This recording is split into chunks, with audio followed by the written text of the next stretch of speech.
ছাত্র জনতার গণ অভ্যুত্থানে গত ৫ আগস্ট দেশ থেকে পালিয়ে ভারতে আশ্রয় নেন শেখ হাসিনা। তখন থেকেই বোন শেখ রেহানা সহ দেশটিতে অবস্থান করছেন তিনি। ইতিমধ্যে শেখ হাসিনা সহ তার সরকারের সব লাল পাসপোর্ট বাতিল করে দিয়েছে অন্তর্বর্তী সরকার। পাশাপাশি শেখ হাসিনাকে দেশে ফেরত পাঠাতে বিভিন্ন দল থেকে জোরালো দাবিও উঠেছে।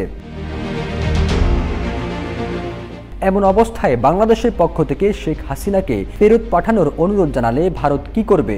বিষয়টি নিয়ে ভারতের পররাষ্ট্র মন্ত্রণালয়ের সাপ্তাহিক মিডিয়া ব্রিফিংয়ে প্রশ্ন করেন এক সাংবাদিক। এই প্রশ্নের সরাসরি কোনো জবাব না দিয়ে ভারতের পররাষ্ট্র মন্ত্রণালয়ের মুখপাত্র রণধীর জয়সওয়াল বলেছেন, অল্প সময়ের নোটিশে শেখ হাসিনা নিরাপত্তার স্বার্থে ভারতের কাছে আশ্রয় চেয়েছিলেন। সে অনুযায়ী তাকে আশ্রয় দেওয়া হয়েছে। এখন তাকে দেশে ফেরত পাঠানোর প্রশ্ন অনুমান নির্ভর। ২৫০টিরও বেশি ডিজাইন অপশন নিয়ে ওয়ালটন স্মার্ট ফ্রিজ, বোঝে আপনার প্রয়োজন। কূটনৈতিক পাসপোর্ট বাতিল হয়ে যাওয়ায় শেখ হাসিনা আইনগতভাবে ৪৫ দিন ভারতে থাকতে পারবেন। ইতিমধ্যেই ৩ সপ্তাহের বেশি সময় দেশটিতে পার করে ফেলেছেন তিনি। তবে ৪৫ দিন পার হলে কিসের ভিত্তিতে তাকে ভারতে রাখা হবে বা এর আগে তৃতীয় কোনো দেশে শেখ হাসিনাকে পাঠানো হবে কিনা সে বিষয় এখনও স্পষ্ট করেনি ভারত।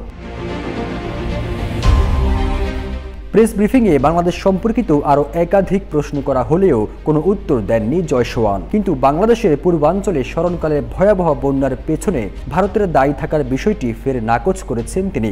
দেশটির দাবি, বাংলাদেশে বন্যার কারণ ভারী বৃষ্টি, এখানে তাদের কোনো হাত নেই। তবে বন্যা ঠেকাতে বাংলাদেশের নতুন প্রস্তাব বিবেচনার ইঙ্গিত দেন এই মুখপাত্র। ফিরোজ আলম, জয় দিন।